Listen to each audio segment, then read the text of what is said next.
The rain had been falling since before sunrise, a steady drizzle that slicked the sidewalks and turned every curb into a small hazard. Rosa gripped the handles of her old walker as she approached the bus depot, the wheels squeaking faintly with each push. Halfway up the incline, the right brake slipped while the left one caught too hard. The walker jerked sideways, and Rosa's body pitched forward. Her breath caught in her chest as she grabbed the cold railing, knuckles white, holding on until the jolt passed. For a long moment she just stood there, bent slightly, chest rising and falling, rain sliding down her greying hair. Her knees ached, her hands trembled, and a sharp thought crossed her mind, the kind she hated most. Maybe I should just turn back. She wasn't scared of the rain. She was scared of what her own body might do on a wet morning like this, with a walker she could no longer trust. A man waiting under the awning turned his head at the sound of squealing brakes, ready to step forward, but Rosa shook her head quickly, trying to steady herself. She hated the look of pity, hated being seen as fragile. Still clinging to the railing, she whispered to herself, "I can't keep doing this." Her voice was almost lost in the rain, and just as she tried to take another step, a voice came from inside the depot, firm but kind. "Hold on there, Ma'am. Let me give you a hand." The voice came from the open bay of the depot. A man in a faded transit work shirt stepped out, sleeves rolled up, palms still marked with grease. He didn't rush toward her the way some people might when they see an older woman struggling. Instead, he slowed his stride, letting Rosa keep her grip on the railing until she nodded that she was steady again. "Show me where it scares you," he said, voice low and even. Rosa blinked, surprised.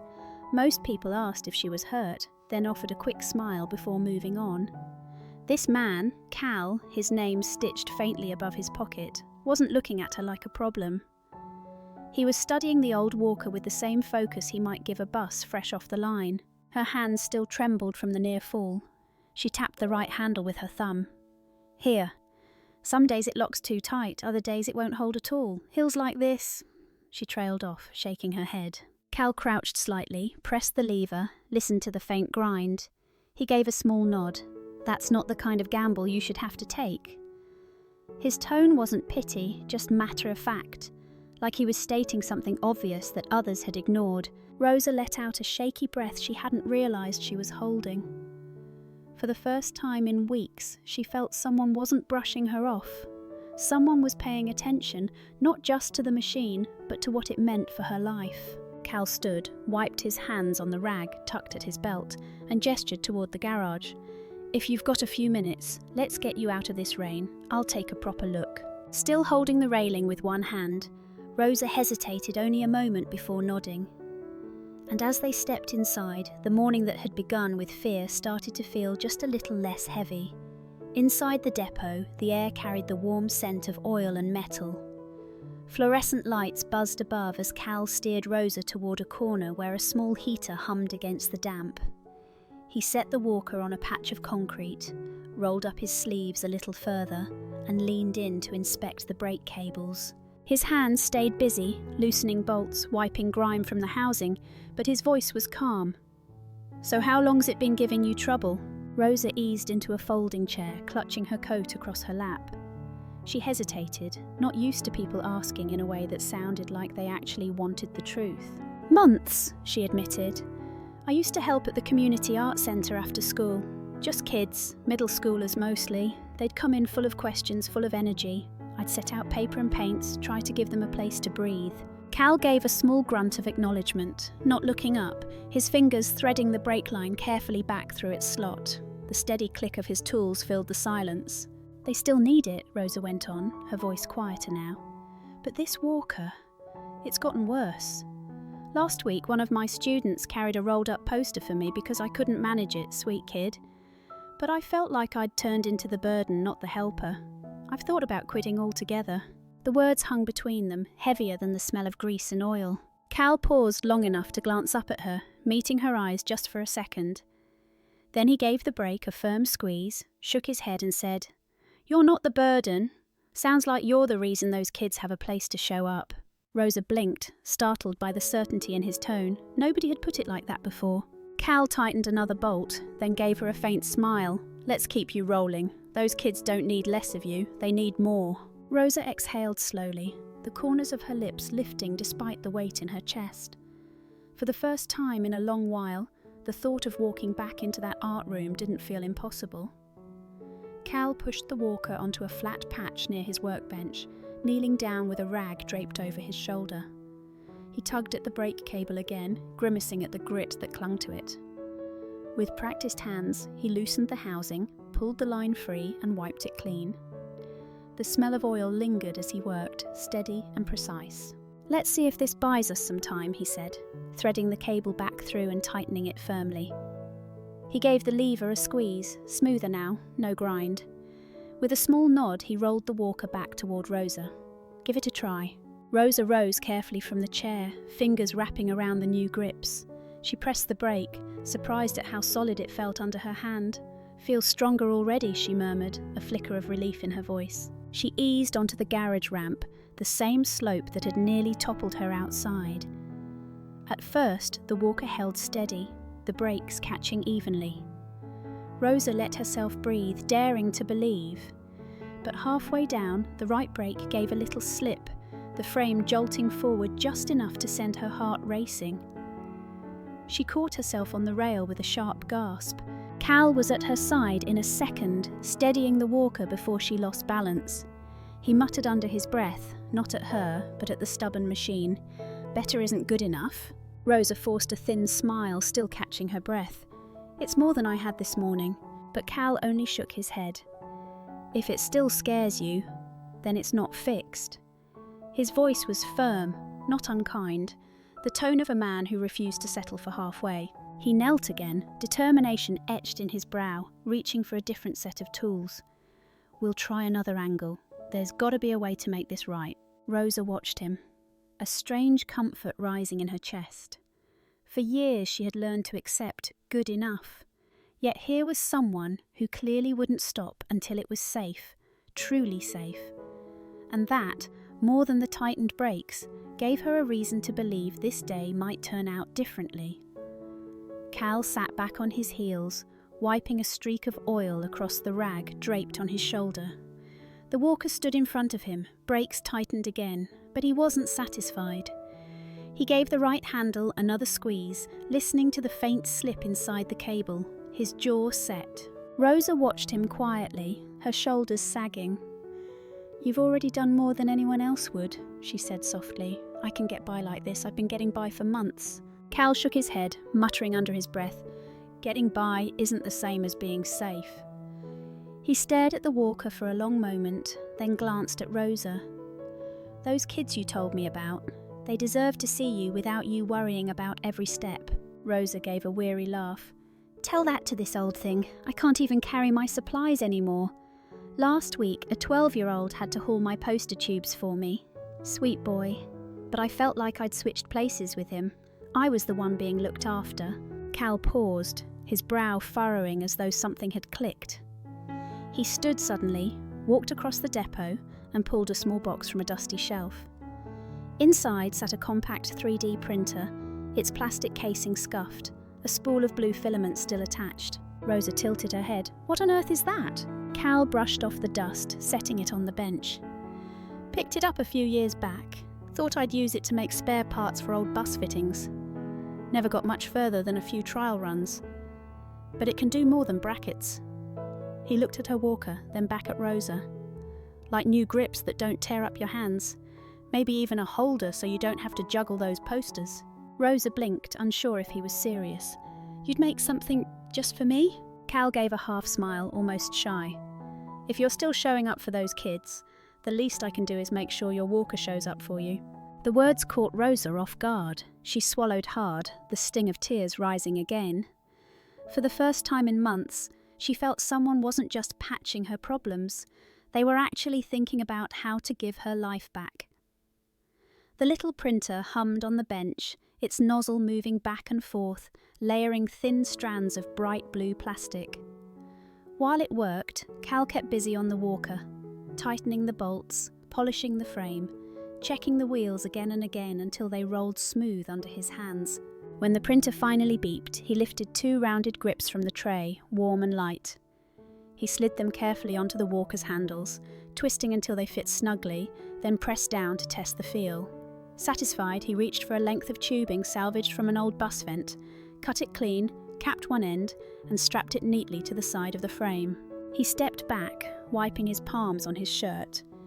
"That's for your posters," he explained. Then he knelt by the wheels, fastening a slim flap of plastic over the brakes. "And this'll keep the rain from gumming up the works." Rosa leaned forward, her eyes wide.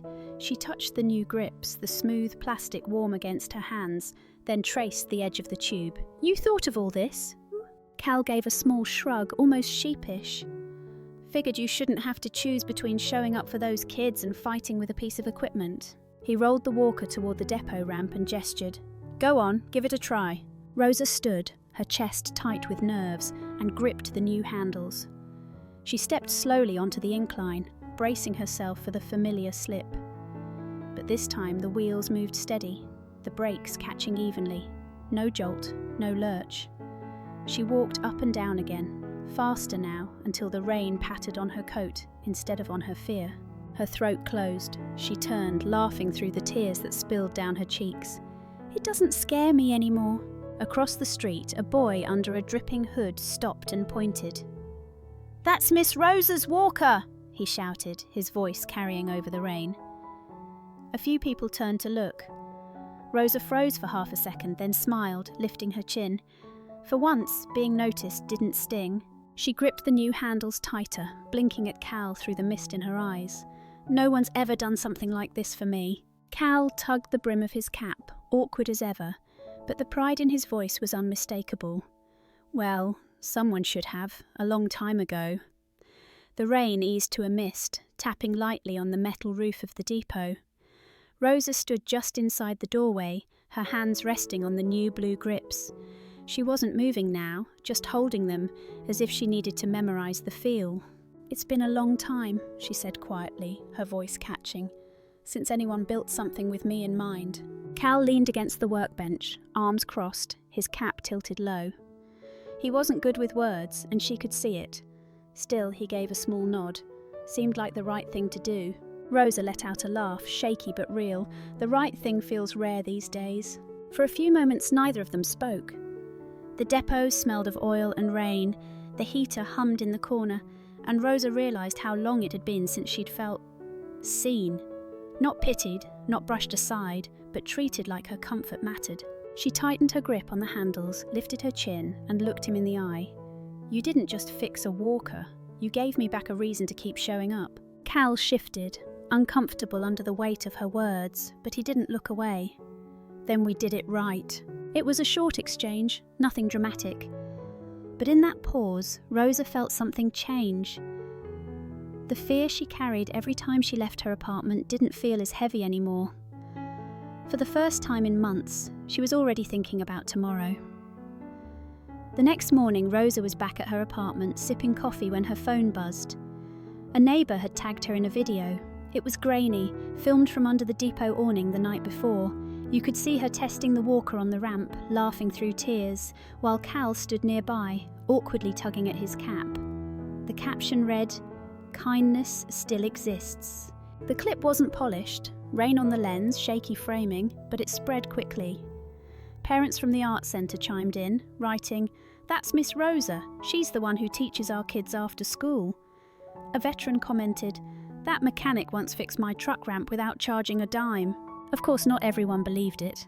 One man wrote, "Looks staged, nobody spends hours on an old walker."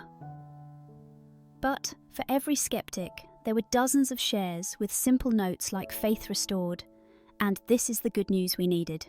By Friday afternoon, Cal stepped outside the depot and froze. A small line had formed near the door. An older veteran leaned on a shaky cane. A grandmother stood with a walker whose front wheel wobbled.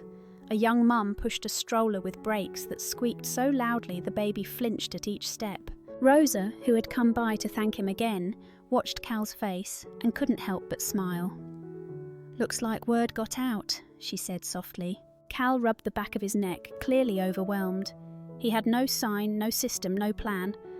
But when the veteran lifted his cane and asked, "Mind taking a look?" Cal let out a slow breath, then nodded. That unplanned afternoon became the first Fix-It Friday, not born from a business idea, but from one man's refusal to let someone walk away halfway safe. The following Friday, the depot looked different. What had once been a quiet corner filled with tools now buzzed with chatter and laughter.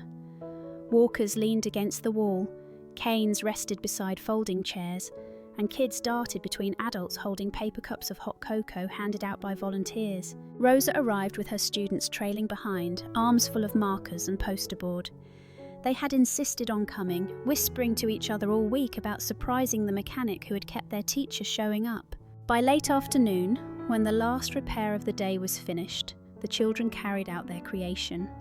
A wide poster, splashed with bright colours, showed wheels sprouting wings. Across the top, painted in bold letters, it read, "Thank you, Cal." The depot grew quiet for a moment as they held it up. Cal froze, rag still in his hand, his face red from the unexpected attention. "You didn't have to do that," he muttered, voice rougher than usual. One of the kids piped up, "We wanted to. Miss Rosa told us if you hadn't fixed her walker, she might have stopped teaching us." Cal glanced at Rosa. She stood a little taller, her eyes wet but steady. "They know why I kept coming," she said simply. The crowd erupted in applause, not loud or polished, but warm and genuine. For a moment, the depot didn't feel like a repair shop at all. It felt like a town hall, or maybe a family gathering. People pulled together by something small that suddenly seemed very big. As the noise settled, Rosa leaned toward Cal and lowered her voice. "Some of the parents are asking if next week you'd look at children's chairs too. They've never had anyone willing to try." Cal looked at the poster with its crooked wings, then at the line of faces waiting for his answer. He didn't speak right away, but the nod he gave was enough. This wasn't just about her anymore. It was about everyone who had been waiting for someone to care. A few weeks later, a new addition appeared on the depot wall near the entrance. It wasn't flashy, just a simple bronze plaque with neat lettering, "Fix It Friday," supported by the transit department. Someone at City Hall must have noticed the growing crowds and decided to give it a name. That Friday, the depot was busier than ever. Neighbours chatted in line, kids chased each other between chairs, and the smell of coffee and rain mixed with the usual scent of oil and metal. Cal worked at his bench, sleeves rolled, helping a veteran adjust his cane, while another worker patched up a child's wheelchair. Rosa arrived early, her walker gliding smoothly, the bright blue grips still snug in her hands. She paused by the plaque, running her fingers over the cool metal before stepping inside. When Cal noticed her, his face broke into a grin he didn't bother to hide. She walked over, her voice warm. "Looks like you've gone official." Cal smirked, shaking his head. "Funny, I thought this was just me tightening a few bolts." Rosa smiled, her eyes shining. "No, Cal, this has never just been about bolts." They stood in the middle of the noise and bustle, two figures in a sea of people, sharing a quiet understanding. Rosa tapped the handle of her walker gently. "You didn't just fix this. You gave me back my place in the world." Cal hesitated, then nodded slowly. "And you reminded me what mine could be." The crowd carried on around them, laughter, rolling wheels, the soft scrape of tools. But for a moment it all faded. What remained was simple. A teacher who hadn't quit, a mechanic who hadn't stopped trying, and a community that had been pulled together by something as small as a repair that mattered. Outside, the clouds broke, and sunlight streamed through the depot windows, falling across the poster still taped to the wall. Wheels with wings, painted by children, glowing in the afternoon light. Some fixes, Rosa thought as she looked at it, were never meant to fade. Lesson: kindness doesn't have to be grand to change lives. A small act of care, done with patience and sincerity, can restore dignity, inspire others, and ripple out to an entire community. Thank you for staying with us until the very last moment of this story. I'm truly grateful for your time. If you enjoyed it, please give it a like and subscribe to the channel. I look forward to seeing you again soon, right here on Rain Inside.